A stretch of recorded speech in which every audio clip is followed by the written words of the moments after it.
Hello everybody, my name is James, hope you're doing well and welcome back to another video, and today we're going to be talking about exits from Red Bull Racing as well as Toto Wolff's response to something that happened during the Barcelona shakedown test. If you enjoyed the video, make sure to leave a like and subscribe for more Formula 1 content. Also make sure to follow me on Instagram and X at James's Pit Lane.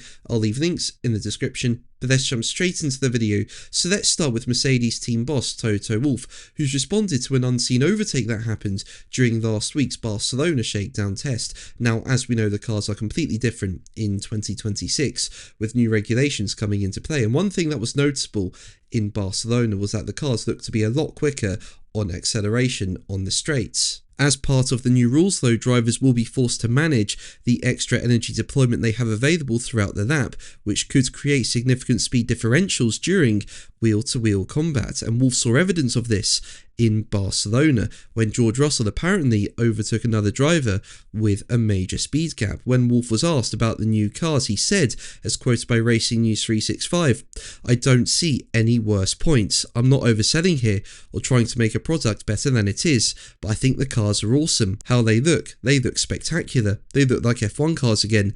They're not too small, they're not too big, they're not like the whales of the past. The aesthetics are very good. I like the engine concept in terms of the boost." George Russell went past Franco Colapinto whilst Colapinto was doing his long runs. It was like 50 or 60 kilometers straight line speed difference. That is super exciting. Where and when and how the drivers are going to deploy and optimize that. And as a result, Wolff believes there's going to be much more overtaking in 2026, with Wolff going on to say, "We're going to see much more overtaking. We're going to see it in areas that we wouldn't expect. Apart from the fact of the quickest cars, the best drivers, it's always going to have this additional dimension of intelligent driving and tactics that are going to be easy to understand for F1.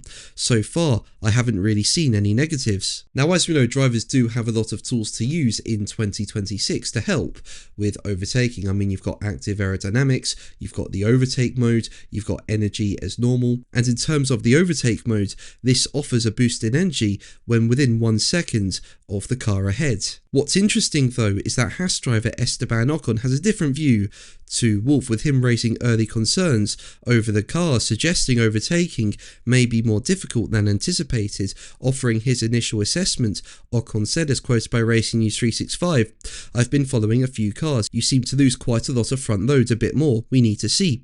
The overtake, yes, I played with it. I don't want to give too early conclusions on how it's going to be, because obviously it needs to be adjusted, optimized, etc.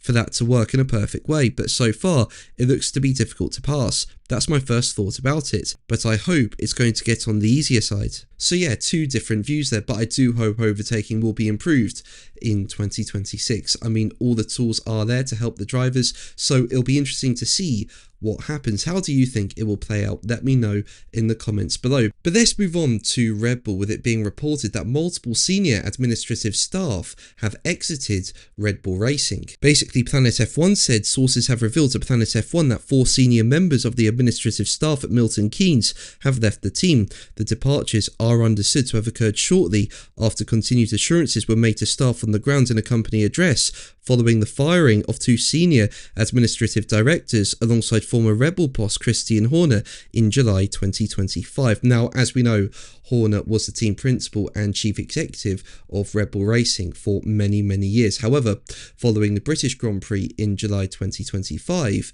he was sacked from the role. And Planet F1 say that all 4 took up their post during Horner's tenure as team boss and CEO, but are thought to have been released as the new management structure of Laurent Mekies and Oliver Mintzlaff make their mark on the squad. They are understood to have been informed on Tuesday and Wednesday of this week, and apparently the departures from this week stem from the same departments, with marketing, communications and human resources seeing changes ahead of the 2026 season. And Planet F1 reported that a Red Bull spokesperson declined to comment when approached by Planet F1, aside from confirming the departures of the 4 members of staff. But that's going to be the video from me today. Thank you ever so much for watching. Make sure to like and subscribe for more videos, and until the next one, take care.